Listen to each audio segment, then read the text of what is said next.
Merci. Le label info, Emmanuel Macron et l'Élysée ont donc publié cette vidéo sur Instagram hier dans laquelle ils défendent une labellisation des médias et c'est vrai qu'ils nous ciblent, il me cible, il cible Philippe de Villiers. Donc je voulais vous montrer, pour ceux qui ne la connaissent pas encore, cette vidéo qui est proprement quand même lunaire. C'est-à-dire qu'hier, vous avez Emmanuel Macron qui reçoit le Zelensky et à 19h03, vous avez cette vidéo. L'Élysée n'a pas autre chose à faire. Manifestement non. Écoutons cette vidéo.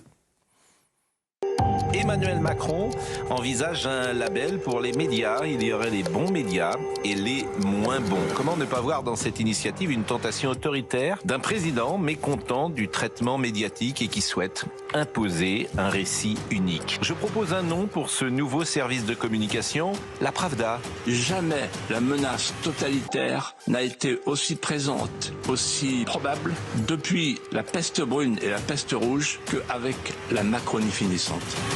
C'est pas l'État qui doit vérifier. Si c'est l'État qui doit vérifier, là ça devient une dictature. Mais il faut que les journalistes garantissent à leurs lecteurs qu'eux ont vérifié avec une déontologie, donc ils sont les garants entre eux. Je pense que c'est important qu'il y ait une labellisation faite par des professionnels qui puissent dire ça c'est des gens qui sont sérieux, ça c'est pas des gens qui informent.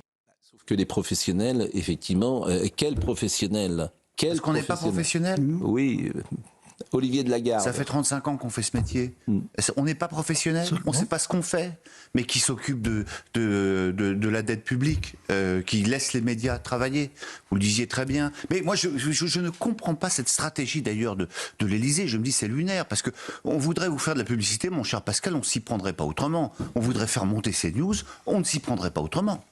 C'est lunaire. Alors, il n'y a pas évidemment que nous, je précise, un label pour les médias, la très mauvaise idée d'Emmanuel Macron, c'est dans Le Point. Évidemment, le président, en fait, le président est supporté par CNews, par le JDD et par Europe 1, c'est ça la vérité. Bon, donc faut dire. Donc s'il pouvait fermer notre chaîne, il le ferait. Voilà, et il fera tout, peut-être, il tentera tout, peut-être pour la fermer. La chaîne, c'est possible. Bon, donc, mais il n'y a pas que nous. C'est-à-dire que Le Point, un label pour les médias, il n'a pas parlé du Point. Notre consoeur Rutel Krief sur LCI a dit en gros la même chose. Label de l'info, la fausse bonne idée. Bon, c'était. Il n'y a pas un média. Le Figaro également ce matin. Il n'y a pas un média qui soutiendrait cette idée, et il n'y a pas une majorité parlementaire pour voter une loi de ce genre. Donc tout ça, c'est du flan. Mais je veux dire, évidemment que c'est déplaisant l'idée d'avoir un label. C'est pour les poulets, label. Moi, j'aime bien les poulets de louer.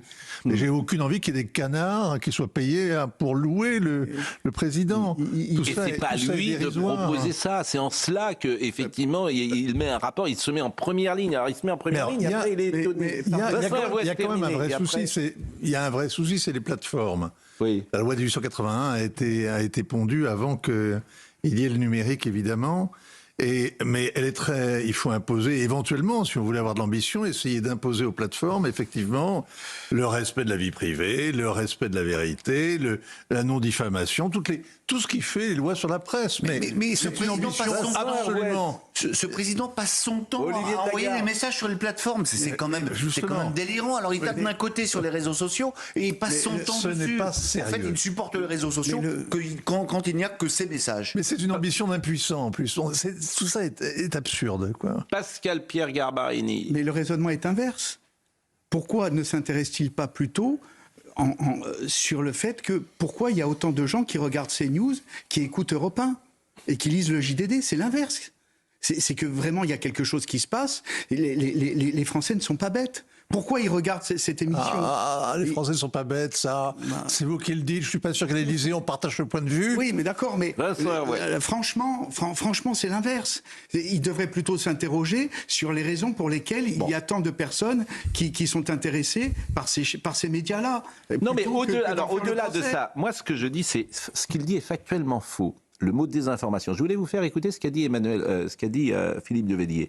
C'est pas de la désinformation. Vous allez voir, on a isolé la séquence de l'Élysée, c'est marqué désinformation. Non, c'est un commentaire. On peut être d'accord ou pas d'accord avec Philippe de Villiers, mais c'est un commentaire. Voyez cette séquence juste de l'Élysée hier. Jamais la menace totalitaire n'a été aussi présente, aussi probable depuis la peste brune et la peste rouge qu'avec la Macronie finissante. Attention, fausse information, non. C'est un commentaire, le commentaire est libre. On peut ne pas être d'accord, on peut trouver ça excessif, on peut trouver qu'effectivement... Là, il n'y a aucun souci. Mais ils ne veulent pas. Ils ne veulent pas. C'est un pouvoir maintenant. Alors là, effectivement, la vidéo d'hier valide. Bah oui, c'est ce qu'on appelle une pression indirecte. C'est ça qui est fou. Évidemment. Oui, c'est ça qui est Alexandre Jardin, c'est complètement fou. C'est-à-dire qu'ils n'auraient rien dit. Mais hier soir, ça valide ce que nous disons. Oui. Moi, je vous assure, je ne sais pas qui conseille le président, je ne sais pas si c'est lui tout seul, je ne sais pas s'il est mal conseillé ou pas, mais je trouve ça invraisemblable. Et avant de vous donner la parole, de la même manière, les tweets de Bruno Retailleau, les tweets de la même manière, regardez dans la séquence, on va le voir, c'est marqué pareil, attention, fausse information, mais c'est juste le tweet de Bruno Retailleau. C'est-à-dire que la parole politique d'un adversaire, attention, fausse information. C'est juste la parole d'un adversaire. Qui était ministre il y a encore quelques semaines. Et qui était ministre. Accessoirement. Donc là, on en arrive, mais j'assure, moi je suis très inquiet. Là, donc les médias, lui, et Monsieur Retailleau, qui était son ministre de l'Intérieur, attention, fausse information, ce que dit... En fait, c'est ni fait ni à faire. Les communicants de l'Élysée, je ne sais pas, mais c'est invraisemblable. Mais, à ce niveau de nullité, en tout cas... D'amateurisme. Oui, à ce niveau d'amateurisme. Alexandre Jardin. Visiblement, il a une pulsion d'autoritarisme qui est tellement forte qu'il ne voit même pas qu'il valide lui-même ce que vous dites. C'est-à-dire que tout à coup, il se comporte exactement comme la caricature. Continuez comme ça. Oui, voilà. Mais ensuite, il y a un autre problème. D'abord, j'ai beaucoup aimé ce que vous avez dit en introduction. C'est que pendant qu'on parle de ça, la réalité des Français, on s'en fout. Or, dans cette réalité, il y a les violences, mais il y a aussi la violence sociale. Il y a un Français sur 3 qui n'arrive pas à payer sa facture d'électricité. Et pendant ce temps-là, on n'en parle pas. Et pendant ce temps-là, vous avez un lobbying intense en ce moment au Sénat de Pannier-Runacher pour essayer de faire signer le décret sur la PPE 3. Et on recevra tout à l'heure Monsieur Bouglet, parce qu'on est les seuls quasiment à porter ce sujet. Or c'est fondamental. Et Madame Pannier-Runacher qui a été sortie, je vous assure, vous avez parfaitement raison. C'est juste un scandale. C'est un scandale. L'électricité qui se met en place. Vous avez raison. Avec parfois la complicité des LR. Oui. Non, mais c'est un scandale absolu. Je vous assure. Mais ça, c'est pas de la désinformation. Le troisième point qui est terrible. L'argent qui est donné en subvention aux éoliennes, c'est pas de la désinformation. Non. C'est essentiel. C'est essentiel. C'est la vie des gens. Exactement. On rentre dans l'hiver et on est dans un système d'une perversion de raquette des Français qui est absolument absurde, écologiquement absurde. Enfin, vous verrez ça tout à l'heure. Mais surtout, il y a un problème de niveau. Cet homme a oublié qu'il est chef de l'État. Le métier d'un président, c'est de garantir l'unité de la nation. C'est pas d'organiser du matin jusqu'au soir la division. C'est aussi d'être le garant de nos libertés publiques. Et à partir du moment où il lui passe par la tête de commencer à tripoter la liberté d'expression avec telle ou telle officine, je veux dire, c'est d'une gravité. Et dans cette vidéo, c'est d'une gravité sans nom. On ne doit pas commencer à tripoter nos libertés fondamentales. Et l'autre chose qui est terrible, dont ne parle pas la vidéo, c'est cette histoire de référé express. Parce que qu'est-ce que ça veut dire ? Ça veut dire que ce n'est pas un problème pour CNews. C'est un problème pour tous les médias.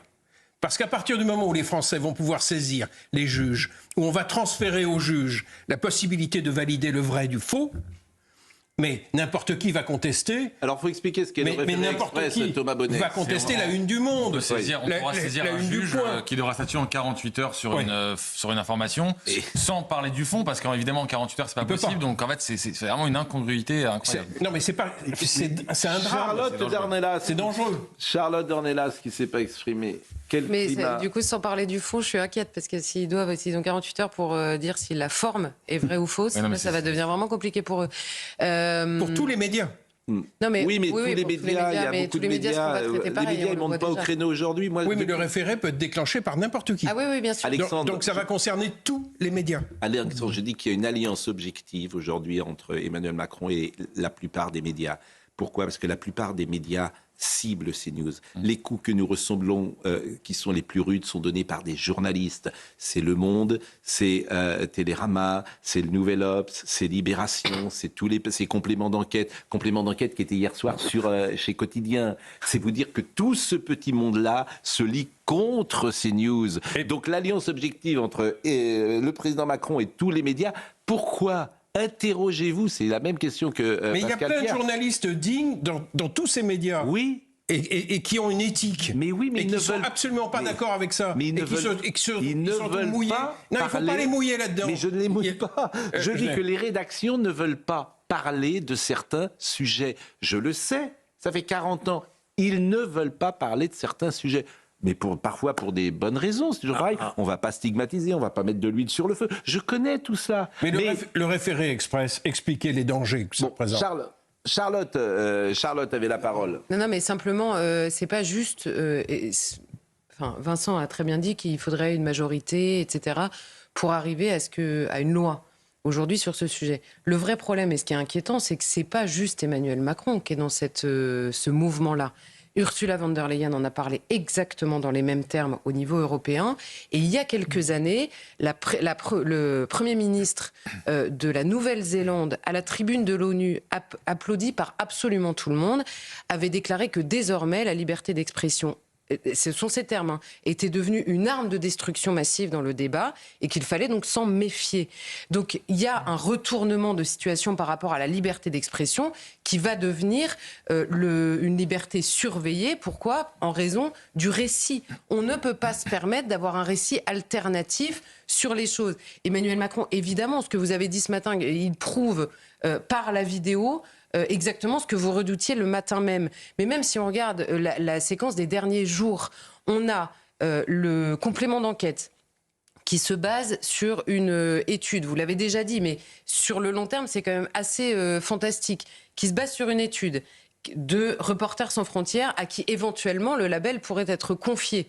Reporters sans frontières qui est repris par l'ARCOM, à qui le label virtuel depuis des années est déjà confié.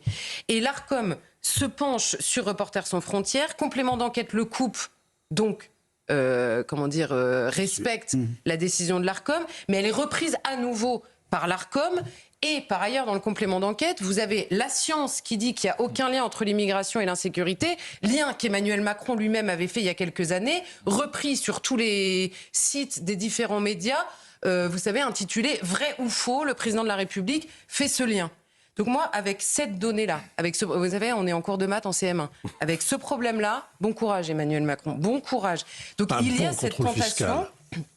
Que les deux. Un bon contrôle fiscal serait tellement plus simple, alors que cette prétention éthique de l'Élysée pour censurer en fait les malpensants, à la Charasse, c'est ridicule, c'est absurde, ça n'aura jamais lieu. Encore une fois, le référé express, il venait à être voté. On va confier donc à des magistrats. C'est l'autocensure. Maître Garbarini, s'il vous plaît. On va confier à des magistrats qui sont, je vous le rappelle, en sous-effectif. Qui sont débordés, qui en plus ont leur propre sensibilité. Ça, je le dis à chaque fois, puisque ce sont des êtres humains. D'accord ? On va leur confier la possibilité de se prononcer sur une ou sur un article de journal ou d'un média quelconque en 48 heures pour dire, avec une appréciation souveraine des juges du fond, ça c'est bien, ça c'est pas bien. Alors qu'on n'arrive même... Bon, Marine Le Pen a pris la parole sur ce sujet. Je vous propose de l'écouter. Bon, d'abord, je trouve cette vidéo indigne. Voilà, parce que ce n'est pas le rôle de la présidence de la République, qui précisément doit être au-dessus des partis et ne doit pas descendre dans l'arène, surtout en s'attaquant directement à plusieurs médias. Ça, c'est déjà la première des choses. Deuxièmement, cette idée de labellisation est évidemment extrêmement dangereuse. Enfin, je veux dire, il y a un moment donné, il faut arrêter de penser que le fait d'être journaliste vous rend intrinsèquement neutre et bienveillant. En tout cas, effectivement, la neutralité n'existe pas. Il n'y a pas de neutralité. David Lisnard, si la présidence de la République voulait se caricaturer, c'est un libéral, David Lisnard. Si la présidence de la République voulait se caricaturer, un ministère de la vérité, elle ne s'y prendrait pas autrement. Je pense que les arguments produits pour dénoncer le risque d'un tel label du bon média proposé par Emmanuel Macron mériteraient mieux que cette communication stigmatisante et populiste de l'Élysée. Bruno Retailleau, un label de l'information décidé sous l'impulsion du pouvoir, c'est une dérive inquiétante. Éric Ciotti, je demande au président Macron de renoncer au label d'information pour distinguer les médias dignes de confiance. Alexandre Jardin, dingue ahurissant, c'était votre tweet. Il y a une pétition qui a été lancée ce matin aussi par Bruno Retailleau et la LR pour justement essayer de s'opposer à cette labellisation. Oui, bien sûr, et c'est vrai qu'il y a une tentation, effectivement, une tentation autoritaire. Non, mais il y a un glissement qui est extraordinaire, parce qu'on n'aurait absolument jamais imaginé ça dans la République des derniers présidents. Oui. Moi, j'étais estomaqué il y a 6 mois, quand l'Élysée s'est permis de m'aligner au demeurant, c'était ma petite personne qui était en cause, alors qu'il mentait effrontément sur la visite du président à Rome à l'occasion des obsèques du pape François et de la rencontre qui avait eu lieu entre Donald Trump et Zelensky. Le mensonge était caractérisé, la chronologie des faits tel qu'il la rapportait était bidon. Et ça ne les empêchait pas de dénoncer la désinformation, alors que ce que je racontais était la pure vérité, éprouvée auprès de témoins qui est... Bon, bref.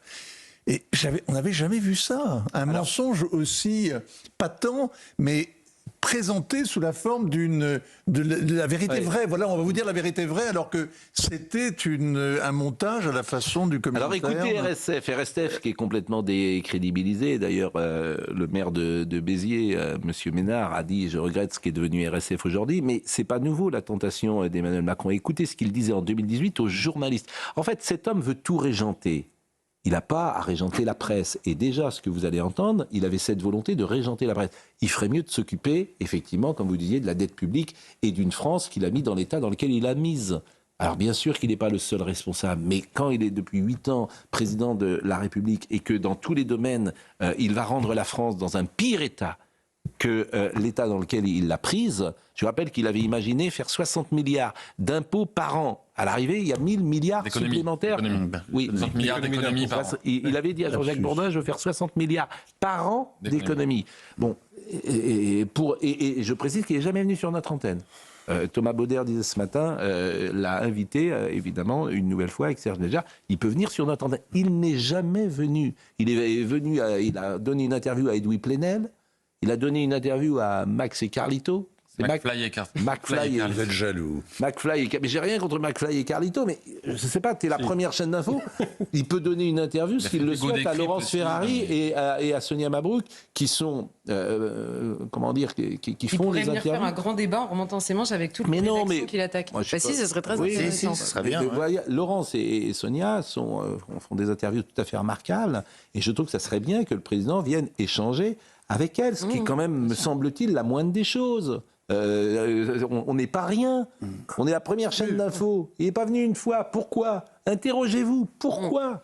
Moi, j'ai une petite réponse. Moi, ce qui m'interroge aussi, c'est la réaction de la presse de gauche. La presse de gauche, elle est très contente. Au moment, rien de... Mais vous imaginez si Sarkozy avait fait la même chose? Vous imaginez si Sarkozy avait dit on va faire un label, on va labelliser les médias? J'ai vu que ils auraient ouvert une enquête. Il aurait parlé du bruit des bottes. Le monde mais toute la presse de gauche est très... Il y a une alliance objective. Le HuffPost, ils veulent qu'on ferme. Est-ce que vous comprenez ça? Tous. Voilà. Ils veulent tous qu'on ferme. Sauf, pour ça qu'on est là. Sauf les téléspectateurs et les auditeurs et les lecteurs. Raison de plus. Bon, et autrement, tout le monde veut qu'on ferme. C'est-à-dire que les journalistes veulent qu'on ferme, les artistes parfois veulent qu'on ferme, les politiques au gouvernement veulent qu'on ferme. Voilà, c'est ça. Donc, est-ce que vous voulez que je vous dise, c'est la vie, mais on est là. Et ça les étonne, parce qu'avec tous les coups qu'on prend, ils se disent non, ils y vont. Bon, alors écoutons, je voulais vous faire écouter que Marine. Qu'est-ce que je vous fais écouter, Marine? Vous m'avez dit 2018. Voilà ce que disait en 2018 le président de la République sur RSF. Et la démarche de Reporters sans frontières d'inventer une forme de certification des organes de presse respectant la déontologie du métier me paraît à cet égard non seulement intéressante mais souhaitable. Il vous revient d'organiser en quelque sorte les règles de votre profession. Si nous ne voulons plus que tout puisse se valoir et qu'aucune hiérarchie ne soit faite. Mais c'est pas à lui de dire ça. Je suis désolé, c'est pas son rôle en fait. C'est pas son rôle. Son rôle, c'est pas son rôle. Mais actons le fait que c'est le rôle qu'il se donne. Oui. C'est ça qui nous inquiète. C'est pas tellement. C'est de fait pas du tout la première fois qu'il en parle. Il en a beaucoup parlé. On avait par ailleurs eu déjà des lois, vous savez, sur la haine en ligne, sans autre définition de la haine que la haine. Dans le débat public, on n'a pas tous nécessairement la même appréciation de ce qui peut générer cela. Donc, en effet, il y a une inquiétude. Et par ailleurs, vous disiez, nos confrères vont pas réagir. Mais Le Monde avait lui-même créé son propre label. Je ne sais pas si vous vous souvenez, il y a quelques temps, il distribuait les pastilles vertes. Et bon, personne ne l'avait pris au sérieux. On va faire la pause. On remercie Alexandre Jardin parce que figurez-vous que vous allez laisser votre place à Monsieur Fabien Bouglet qui vient régulièrement nous voir et qui nous alerte sur ces problèmes de l'électricité. Parce qu'on est un des rares à en parler. Parce qu'on ne parle pas que... C'est fondamental ce qu'il va dire. Mais on parle beaucoup du pouvoir d'achat. Ouais. Et le pouvoir d'achat, c'est l'électricité, vous avez parfaitement raison. Donc la caricature qu'on fait parfois de nous, évidemment, elle n'est pas juste. Là, on va parler du pouvoir d'achat et de l'électricité. Et si les gens veulent se défendre, ils vont signer la pétition sur le site des Gueux. Bien sûr. Et Madame Pannier-Runacher... On se bat pour eux. Et Madame Pannier-Runacher, c'est l'incarnation... Parce qu'elle est en train de faire au Sénat en ce moment. Mais c'est l'incarnation... Mais parce que c'est là... Et puis avec l'aval, évidemment, de la Commission européenne, c'est que les gens ne sont pas du tout d'accord avec ça. Pour se faire raqueter. Ils te prennent le pouvoir comme ça. Donc nous, on est là pour alerter tout simplement de cela, ce qui me paraît le minimum, bien évidemment. On termine donc sur cette communication élyséenne qui nous a surpris. Je vous propose d'écouter Monsieur Bellamy. Pendant des années, peut-être des décennies en France, il y a un camp politique, il y a une vision du monde qui a eu le monopole de l'information et le monopole du débat public, de l'organisation du débat public. Et ce camp, aujourd'hui, a perdu ce monopole parce que le pluralisme est revenu par le fait que de nouveaux médias se sont développés, le fait que de nouveaux discours se sont affirmés. La gauche pensait être certaine de régner pour toujours sur l'information, et aujourd'hui, il y a d'autres voix, dont la vôtre. Et c'est précisément ce qui dérange. D'autres médias, dont le vôtre, c'est ce qui dérange ce camp qui aurait voulu garder pour toujours cette possibilité d'être le seul à dire le vrai et le bien. Alors je salue Tuc de Aldeny qui nous écoute et je pense que la une de Valeurs Actuelles va pas beaucoup plaire à Emmanuel Macron parce que ça s'appelle la stratégie du verrouillage démocratique. Il m'envoie cette une à l'instant, je la découvre. Instrumentalisation de la guerre, hold-up politique, terreur morale, le projet illibéral d'Emmanuel Macron. C'est la une de Valeurs Actuelles. Bon, pas de label non plus. Là. Non, mais Valeurs Actuelles, j'imagine, c'est d'extrême droite, etc. Ça fait longtemps que le label a été retiré. Et puis pour terminer, en revanche, France Inter aura le label parce que ce matin, 7h45, édito de Patrick Cohen contre les médias Bolloré, 7h50, Bertrand Chameroy contre les médias... des informations. Bah oui, mais là, eux, ils ont le droit. Donc contre les médias Bolloré. Donc qu'est-ce que vous voulez que je dise ? Mais tout ça a été annoncé, en fait. C'est-à-dire que moi, je dis depuis des semaines, la guerre culturelle va être terrible jusqu'en 2027. Ça, je vous annonce, ça va être terrible. Et effectivement, donc c'était 7h45 édito de Patrick Cohen contre les médias Bolloré, 7h50 Bertrand Chameroy, comme hier soir, quotidien qui recevait complément d'enquête. Donc, j'ai envie de dire, c'est CNews, le JDD, Europe 1 contre le reste du monde. Ça va pas être simple, hein, je vous assure, ça va pas... Bon, on a fini ou vous voulez dire autre chose sur ce sujet ? Moi, je voulais dire quelque chose sur la Marine censure. Le Pen sur la neutralité du service public. Écoutez, pardonnez-moi, Marine Le Pen sur la neutralité du service public. Problème évident de neutralité du service public, bien évidemment. Le problème, c'est que souvent on dit, mais ah bah oui, mais vous voyez, il y a des télévisions privées aussi qui sont pas neutres. Mais c'est pas le sujet en réalité. Mais le sujet, c'est que vous choisissez une télévision privée, les journalistes qui vous interrogent ou pas. Une télévision privée a le droit de ne pas être neutre. Moi, je considère que l'Arcom ne devrait surveiller que le service public. Une télévision privée, elle a parfaitement le droit de ne pas être neutre. Mais le service public, lui, qui est payé par l'ensemble des contribuables, ne peut pas choisir un camp politique contre un autre. C'est pas possible. Ou alors, elle renonce au financement des électeurs qui lui déplaisent. La neutralité n'existe pas, l'objectivité non plus. À partir du moment où vous mettez un sujet plus qu'un autre en avant, c'est déjà un choix, Vincent Hervouette. Oui, il y a une hiérarchie de l'information qui peut toujours être contestée. Et il y a, en revanche, pardonnez-moi, une espèce de devoir de réserve qu'un journaliste peut respecter quand il n'est pas éditorialiste et quand il est sur une chaîne de service public. Vous le savez aussi bien que moi, quand on écrit, il y a toutes sortes de choses qu'on peut faire passer en contrebande avec une présentation, un éclairage, 3 adjectifs et un jugement induit. Et donc, c'est ça sur lequel, effectivement, quand on est à la tête d'une rédaction de service public, on devrait veiller. Hein, y a pas, en tout cas, il n'y a pas. Même si vous ne croyez pas à la neutralité, que c'est un horizon, une sorte d'utopie, un idéal impossible à atteindre, vous pouvez croire au moins au pluralisme. À l'honnêteté. Il n'y a aucun pluralisme. Non, d'accord, l'honnêteté, mais aussi au pluralisme. Quel est le pluralisme? La dernière fois qu'il y a eu un journaliste de droite, d'une droite radicale à France Inter, il a été en procès pendant 25 ans avec la rédaction. Il avait fait une revue de presse, il avait osé citer présent. Il a été voué aux gémonies, il ne s'en est jamais remis. Non, sérieusement. Il y a eu 3 procès. Achille avait été viré parce qu'il envisageait d'écrire un livre. Ben oui. Et un autre, oui, ça c'est Achille. Mais ceux qui nous suivent ici, on peut nous faire beaucoup de reproches, sauf l'honnêteté intellectuelle. L'honnêteté intellectuelle, elle n'est pas prise en défaut. C'est incontestable. Il y a pas. C'est quoi être malhonnête? C'est dire quelque chose qu'on sait faux ou qu'on pense faux. Jamais ça arrive. Moi, jamais je dis une chose que je pense faux. C'est ça, être malhonnête. Je peux me tromper, hein. Franchement, je peux me tromper. Et je me suis souvent trompé. Comme vous, comme nous tous. On se trompe tous. Mais être malhonnête, c'est dire, je dis ça, et je sais moi-même que c'est faux. Oui. Donc c'est ça la malhonnêteté. Mais Monsieur Garbarini, après on parle de l'électricité. Oui, très vite. Vous nous disiez qu'il fallait tenir. Mais on va tenir.